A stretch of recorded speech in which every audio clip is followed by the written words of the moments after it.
In life, whether it's personal or people around me, when you see people that are positive, that look at something good and something bad that took place, they move along in life faster, they're better, and people want to be around these people.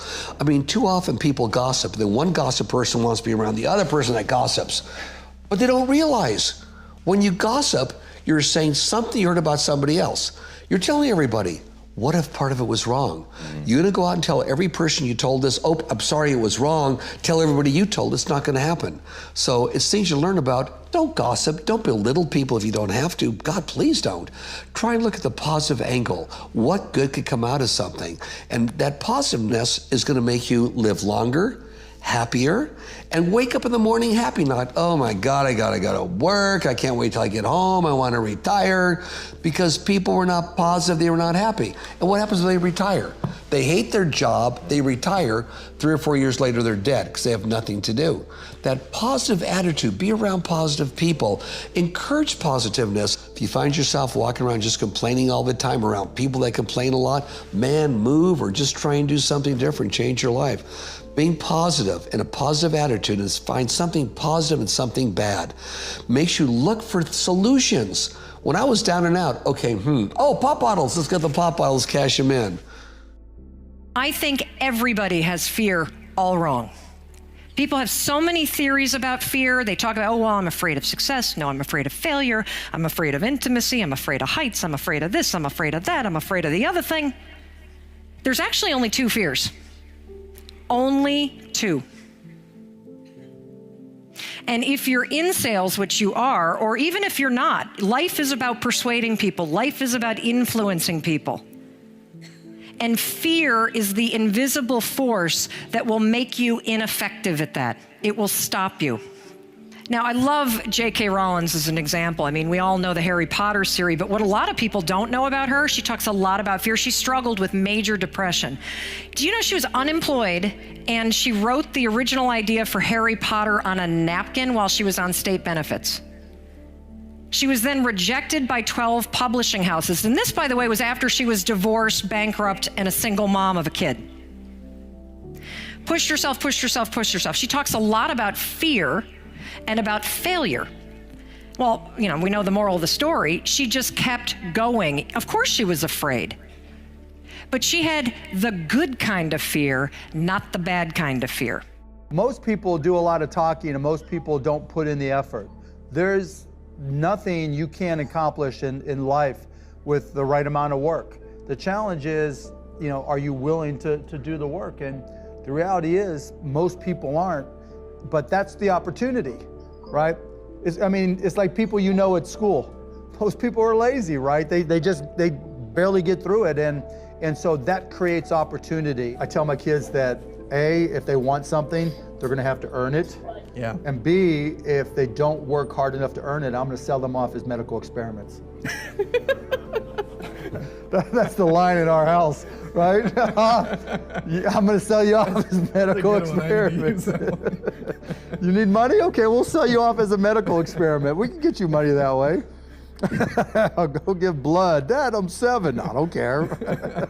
If you want to be an inventor of any kind, inventing a new service offering for customers or a new product or anything, being an inventor requires, because the world is so complicated, you have to be a domain expert. I mean, in a way, even if you're not at the beginning, you have to learn enough so that you become a domain expert. But the danger is once you become a domain expert, you can be trapped by that knowledge.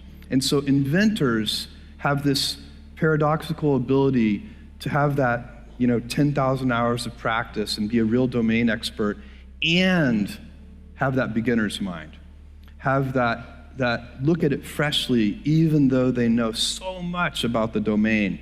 And that's the key to inventing. You have to have both. And I think that is intentional. I think all of us have that inside of us, and we can all do it, but you have to be intentional about it. You have to say, yeah, I am going to become an expert, and I'm going to keep my beginner's mind. If I had email, I would be inundated. I choose not to have email or ever turn a computer on. Now, all my companies are state-of-the-art, technologically advanced. If I want something printed out, it's printed out for me. But I do this out of choice. I'd rather make a phone call to you or write you a letter and communicate the way you deserve to be communicated with. And no disrespect to people on email, and I'd be so inundated, my gosh, I'd be on that computer all day long. I prefer to have that personal touch, and it seems to work. With all the companies I have that I'm quite active in, but I have great presidents running most of them. Thank God, I'm very blessed there, right, to take care of the details. But I'm still hands-on in many, many of the businesses here. And I could work better that way. And it goes down to this. Pay attention to the vital few, ignore the trivia many. If I had email, no disrespect, there'd be a lot of trivia on there I'd be answering. I try and pay attention to the vital few and ignore the trivia many. What do you differentiate those two categories to be? Like, where would, let's say, your president be, and where would, like, the head of a sales division be? Are they on two sides of that equation? No, what it is if it's one of my companies, you could call me directly. But people know, call me directly if you have to, but don't bother me with something someone else can handle. And they do it. It works really, really fine, works really well. But what's important would be obviously presence of company, anyone that's involved with me, either philanthropically, the main people philanthropically, or the main people in my businesses, or places or countries I want to reach out to. If the head of a country will call me, I'll call them right back. You know, things that are very significant. Insignificant are, I'll give you an example. In my life, it has been significant. I'm hit up every month for hundreds of requests. Send me $100, send me $2 million. You have all the money, share it with me. And I don't even touch it. I can't. I'm swarmed. I do so much philanthropy now. Everyone expects that, whether it's a $2 million mortgage or, hey, I want to start a new business, send me $50,000 because you have money I don't, that people should do. Well, that's not true. I spend millions on philanthropic work, but I do it through our foundation where it really makes sense, not where I have to go through it all myself. So my question is, how do you begin to set up that system so that you have the, and I'll call it a luxury in some ways, of communicating as you see fit, when you see fit with those key decision makers? Well, for starters, I'm the chairman of the board, okay, of the major companies. So I know detail what's going on from the chairman of the board's point of view. I also know that the people that I've hired can do what they're doing much better than I can.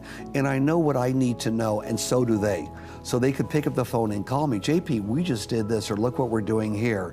I also attend meetings on a regular basis to see where we're at and where we're going, and meet with marketing people, meet with promotional people, meet with our educational people, sports marketing people, to get a hands-on feel for what we're doing, where we're going, and in those really important meetings, I sit in to help make the decisions. I do a lot of training for many corporations, and I conduct sales seminars, and I've heard all kind of guys doing techniques and training people techniques of how to close sales and how to work with and begin to control the sale and how to ask for the close. Let me share something with you. You can learn all the techniques in the world. If you don't believe in yourself, it won't happen for you.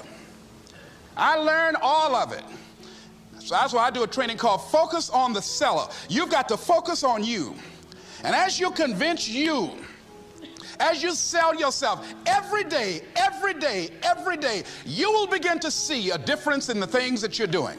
Selling yourself on your ability to perform a job, to achieve a certain objective. Telling yourself every day, here I go again, and I got what it takes.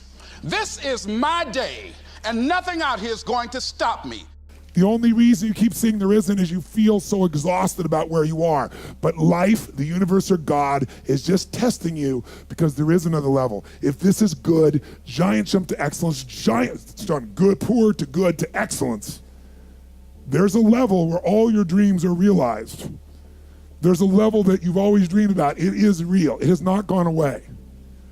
But it takes that extra burst when you think there's nothing left, there's no way, you've tried everything 10 million times, and you keep going. It's almost like God is saying, if you keep hitting this wall enough times, I will see that you will not stop, that you are filled with that level of determination, faith, and courage, and then the door opens, and you get to that next level. But what most people don't know is, the next level is just 2 millimeters above. And it's called outstanding, ladies and gentlemen, outstanding. What's it called? What's it called? What's it called? Outstanding, magnificent, unstoppable, extraordinary, not excellent. It's a different level. It's a level where you are not one of the best, you are the best. And you know what's amazing? You only have to be 2 millimeters more than everybody else and you get everything. You get the joy, the laughter, the fun, the family, the passion, the economics, the freedom, the spirit. It's all there. What Jerry Maguire called the Quan, baby. All of it. And it's just 2 millimeters above, and most excellent people give up because they're exhausted. And there's some people who go, the harder I hit it, the more I hit it, sooner or later it's going down, I'm not stopping. And when you do that enough, it pops open. I worked most of my life. In high school, there was stewards cleaners. After school would go there, I would put the drape on the hanger, the sleeve on the hanger, and the janitor of all the cleaners. Clean everything up. I worked for $1.25 an hour.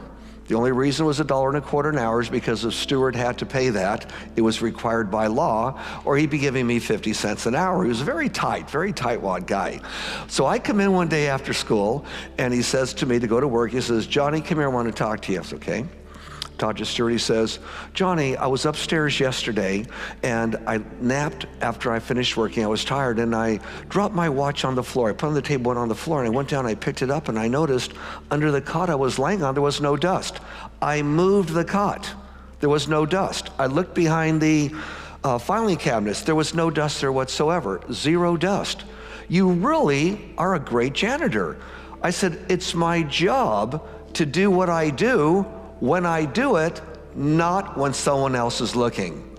Tightest guy in the world gave me a 25-cent raise to $1.50. Where I went to high school, I was the highest paid kid and maybe adult in the neighborhood. We didn't have a lot of money in those days. What it was if humans can imagine doing what you have to do when nobody is watching you, you're doing as if someone is right there watching you. And in your free time, you're not trying to elongate something. You're doing what you should do without people watching you do it. Well, first of all, I'd say I actually think I feel fear quite strongly. So it's not as though I just have the absence of fear. I feel it quite strongly. But there are just times when something is important enough, you believe in it enough, that you do it in spite of the fear. So speaking of important things, like people shouldn't think people shouldn't think, well, I feel fear about this and therefore I shouldn't do it. It's normal to feel fear. Like there'd have to be something mentally wrong if you didn't feel fear. So you just feel it and let the importance of it drive you to do it anyway. Yeah, actually something that can be helpful is fatalism to some degree. If you just accept the probabilities, then that diminishes fear. When starting SpaceX, I thought the odds of success were less than 10%. And I just accepted that actually probably I would just lose everything. But that maybe would make some progress. If we could just move the ball forward, even if we died, maybe some other company could pick up the baton and keep moving it forward, so that would still do some good. Yeah, same with Tesla. I thought the odds of a car company succeeding were extremely low. It's necessary that you be flexible, that you are always thinking of how can I improve this better. This is a customer-driven economy. It's necessary for you to always explore various ways in which you can improve the quality of service that you're providing for the people in your organization. I remember a major company had talked about the extra value service they were providing for their customers. And the lady who had the news conference summarized it this way. She said, it's not our intention to satisfy our customers or to please our customers. Our intention is to amaze them. It's necessary, if you're going to compete today, that you look for ways to amaze your customers by being one of those individuals that keep your commitments, that keep your word, that's relentless. It's necessary as you work with the people that you bring into your organization, that they see that you're a good example of a person to work with because you model integrity and determination and ambition and truth and honesty and the way in which you conduct business. When I worked for other companies, some of them, not to mention any names, were so bad, they would treat people the old way. I'm the boss, here's what you're gonna do because I'm the boss, right? Or there were times, for example, where maybe I had $1 for lunch. You can't get a lot for $1. So I just knew that that's how I was. And if I had a company that I had control of, by gosh, everyone was gonna be treated the way I wanted to be treated. So the minute we could afford it, everyone had free lunch. Whether you had money or not, you have free lunch. We pay for it for you. Carpool will pay for that. So we started doing things for people that I wish happened to me. Maybe that's part of fate. Maybe because a lot of things along the way weren't so good, that as things started getting good, it was so easy for me to share with our people, so easy to do that. People sometimes don't save money. As soon as we possibly could afford it, we started profit sharing. We're at the end of every year, and we'll take that profit sharing and put it in a retirement fund for you. It's yours, it's yours. If you're here so many years, it goes with you no matter where you go. But it's yours, that's your money. That's really incredible. And how much do you think that that sort of golden rule approach has fed into your ridiculously low turnover rate, which is literally almost unprecedented? I mean, that's crazy. True. I try and treat people exactly the way they'd want to be treated, exactly, or the way I would have wanted to be treated. I'm happy with my people. I realize my people are the company. If my people go, my God, the company goes. People are your company. And they take care of the customer. The customer is always right no matter what. So what do we do so the customer's happier? If somebody's unhappy, we try and discover why. And because you treat people this way, and we love them, you walk in our company, it's love. If you go to the front desk here in Century City, this girl just has the biggest smile saying, "Hi, welcome to John Paul Mitchell Systems." She loves what she does. Our big problem is we don't have turnover. We have so many people want to work for us, and the thing is, you got to wait for somebody to die. Now, as we grow, we'll add 1 or 2 on, obviously, at a time. Sure. And we're pretty big now because we're in 96 countries. It's how you take care of people anywhere in the world. You don't boss them around, you include them in what you're doing. The other thing is take full responsibility for your life. Accept where you are and the responsibility that you're going to take yourself where you want to go. Someone said we have 2 primary choices in life. We can either accept conditions as they exist, or we can take the responsibility to change them. See, a lot of people want to exempt themselves from taking responsibility. All they want to do is talk about the problem. Every time you see them, they'll tell you their story over and over and over and over again. No, no. You want to take responsibility for your life. I got me here, I can get me out of this. And I'm getting out. I'm not going to be a volunteer victim. George Bernard Shaw said there are 2 kinds of people in life. You know, he said those that make things happen, those that watch things happen, and those that don't know what happened. And he said the people that get along in this life look around for the circumstances that they want, and if they can't find them, they make them. They create them. So part of beginning to get unstuck, you've got to decide that the behavior pattern that you have adopted doesn't work for you. You've got to change your strategies, and changing your strategy means reinventing your life. Recreating you, and you have the power to do that. You can decide that you're going to change, that you're not going to be a wimp. You can decide that you're going to stand up to life. You can decide that I'm going to live each day as if it were my last. You have the power to make that decision. You can decide I'm going to work on myself and develop myself. I'm going to empower me. And all of these things that are happening to me right now, they're just temporary inconveniences. They're not stronger than I am. I'm in charge here.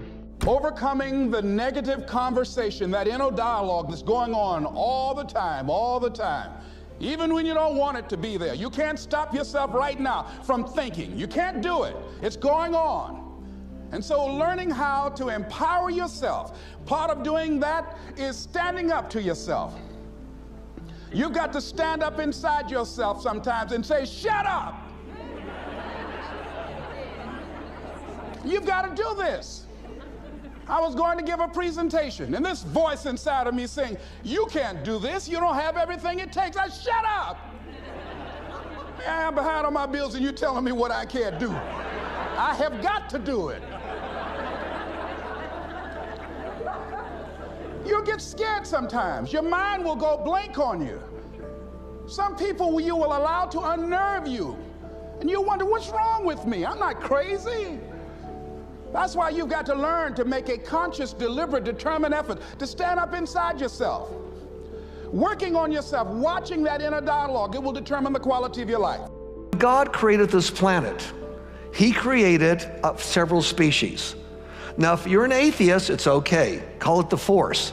Let me just say God for now, so I don't have to say God, the force, God, the force. Let's just say God right now. God creates the planet Earth. And first of all, he creates, which a lot of people in different organizations want, a perfect social economic world where everything is free, you don't worry about a thing, you're taken care of. There's no extra imagination necessary because it's all gonna be given to you. So he creates the oyster. He says, oyster, I'm giving you a free house to live in. I'm calling it a shell. I'm gonna put it at the bottom of the ocean to protect you from your enemies. You have food, clothing, all the food you want, protection, everything you want, the perfectly taken care of while you're in your measly little life as an oyster, but you're not gonna go anywhere. You stay there at the bottom of the ocean, but you're totally got your free food, free clothing, free everything you want. Then God created something called the eagle. Eagle, whole different species. Eagle, you want a house, you go out and build it. Take the top of a mountain, take the top of a tree. Go out and build your own house. You want some food to eat? No problem. Go out there and find it, eagle. And the eagle flies through miles in the wintertime of rain, sleet, snow, and wind just to feed its young. Did you know the eagle fails 95% of the time? A total failure. It's so big and cumbersome that when it comes upon its prey, they're wild. They shoot off in a different direction. And it misses. 5% of the time it succeeds. And what does it succeed to do? It succeeded to be the strongest bird in the sky. The only one that we know of anywhere in the world that could fly into the thermals of a hurricane and ride them to have fun. Now the eagle, unlike the oyster, can go anywhere it wants. Anywhere it wants. Yeah, it gambles, it does this on its own, but it goes wherever it wants. Now that eagle, and not the oyster, is the emblem of America, and also on the flag of many, many countries. You wouldn't be in this room right now if you weren't eagles. Don't only imagine, start doing. Don't allow your emotions to control you. We are emotional, but you want to begin to discipline your emotion. If you don't discipline and contain your emotions, they will use you. Your mind goes on automatic, just like a God. You know, I loved reading the book called As a Man Thinketh by James Allen. He uses the analogy of the mind being like a garden. You know, weeds don't have to have any encouragement to grow. You don't have to water them. They don't have to get sunshine. They don't have to have fertile ground. They will grow through the cracks of a sidewalk. Am I right? But if you want to grow orchids or roses or any kind of exotic flowers, there are special processes and procedures you must go through. Well, by the same token, you don't have to force yourself or motivate yourself to think negatively, to be depressed, to hate somebody, to want revenge, to want to get back at somebody, to beat yourself up over the head, to feel loaded with guilt. You don't have to make any effort to do that. Your mind is on automatic. It will do that by itself. But if you want to begin to move into your own personal greatness, if you want to begin to really enjoy a happy, successful, healthy life, you've got to be willing to go against the tide. You've got to be willing to harness your will and say, in spite of this, I'm in control here. I'm not going to let this get me down. I'm not going to let this destroy me. I'm coming back, and I'll be stronger and better because of it. You have got to make a declaration that this is what you stand for. You're standing up for your dreams. You're standing up for peace of mind. You're standing up for health. You want it, and you're going to go all out to have it. It's not going to be easy. When you want to change, it's not easy. If it were in fact easy, everybody would do it. But if you're serious, you'll go all out. I don't care how good you are. I don't care how talented you are. I don't care how much you work on yourself. There are some times when things aren't going to go right. They just are not going to go right. There are times when anything that can happen will happen. Murphy's Law will be knocking at your door. Why? I don't know why. That's called life. and you have to deal with it. Sometimes your life will be in a slump, just like sports. Some of the best shooters can't hit baskets different times in games. They get in a slump. Do they sit on the sideline and say, you know, I just didn't hit a basket today? No, they continue to execute.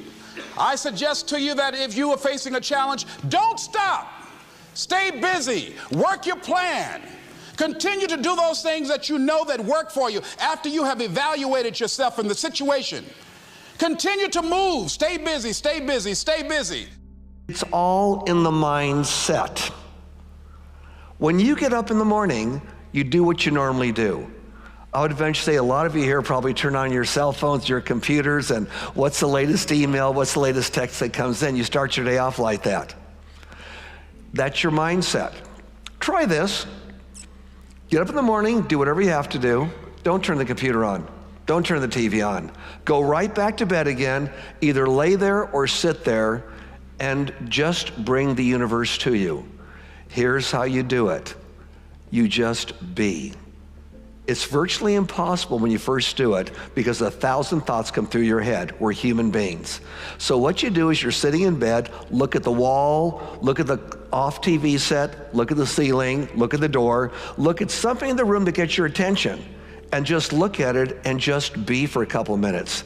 Not 10 minutes, not 20 minutes, not 2 days, just be. When your mind wanders, find another spot in the room to look at so you're back in present time, even for a couple of minutes. Now go about your day. Don't think about what you're going to do.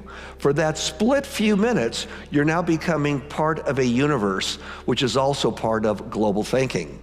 That in the process of working on your dreams, you are going to incur a lot of disappointment, a lot of failure, a lot of pain, a lot of setbacks, a lot of defeats. But in the process of doing that, you will discover some things about yourself that you don't know right now. What you will realize is that you have greatness within you. What you'll realize is that you're more powerful than you can ever begin to imagine. What you will realize is that you're greater than your circumstances, that you don't have to go through life being a victim. As Jack indicated, I was born in Miami, Florida, in an area called Liberty City, in an abandoned building on a hard linoleum floor with my twin brother. We were 6 weeks of age, we were adopted. When I was in 5th grade, I was identified as EMR, labeled educable, mentally retarded, put back from the 5th grade into the 4th grade, and stayed in that category until I got out of high school.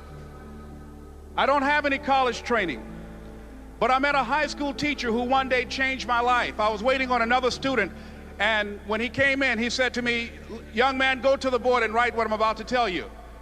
And I said, I can't do that, sir. And he said, why not? I said, I'm not one of your students. He said, it doesn't matter, follow my directions now. I said, I can't do that, sir. He said, why not? I said, because I'm educable, mentally retarded. And he came from behind his desk and he looked at me.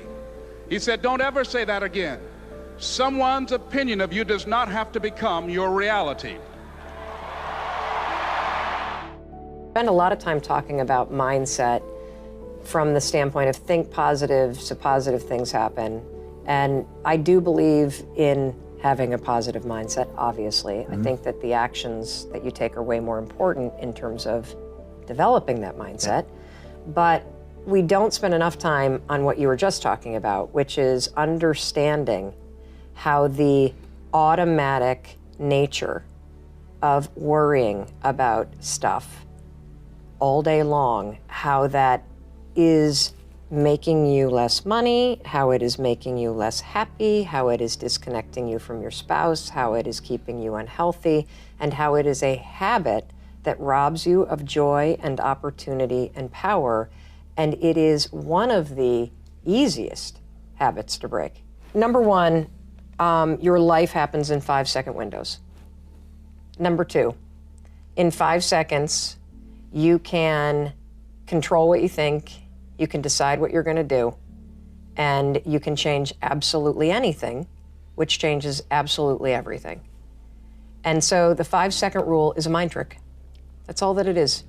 A fancy way to call it is a it's a form of metacognition. But it's basically a hack. It's a cheat code. Okay. And the way that it works, and this is the challenge with getting it out there, is that it sounds so profoundly stupid, like a gimmick, that it took a while for people to actually take it seriously. I get that. And to really stack up the science to make, anybody that interacts with it go, holy shit, like this actually works. Yeah. So here's what it is. Basically, the moment you catch yourself hesitating or doubting or starting to worry or about to chicken out or shrink or shut up or whatever it is that you're about to do that is shrinking your power, you just go 5, 4, 3, 2, 1. You count backwards, 5, 4, 3, 2, 1. What happens when you do that? Don't do it out loud because it'll scare somebody, like a psycho. And I mean, 5, 4, 3, 2, 1. I'm talking. Yes, exactly. No. My turn. Yes, exactly. Although I say it's so simple that people This use is it a with their Saturday Night kids. Live skit in the making, right? Totally. I can see this. I would love that because that means I've really made it. True. Your kids will use it on you. So my kids will use it on me. So if I have a certain tone that comes out, I'll hear my 12-year-old go 5, 4, 3. Watch that tone, Mom. Just or Mom, 5, 4, 3, 2, 1. I thought you were going to go to the gym. Oof. Yes. So by counting backwards, the kind of cheat code that you're doing in your mind is you are interrupting what are called habit loops that get encoded in the central part of your brain, and you are starting up the prefrontal cortex. It's a little trick that causes focus, and it's a lot like having a mantra because you're shifting gears. But the thing about having a mantra is, and I suppose that as you count backwards more and more and more, you become used to it, but it becomes a habit that triggers action. So what you do is you go 5, 4, 3, 2, 1, cut off this part of the brain, awaken this part of the brain, and then move. And what happens with the counting backwards is there's nowhere to go after 1. And your mind is socialized in a countdown situation to go. Yep. And so counting up won't work because you can keep You go going. forever. And you do it in many aspects of your life, so it's actually not something that requires any focus. The only reason that most of us don't accumulate a level of achievement in our lives, one, most people end up aiming low. That's what I did most of my life, that most people fail in life, not because they aim too high and miss. Most people fail in life because they aim too low and hit. And that's what I did.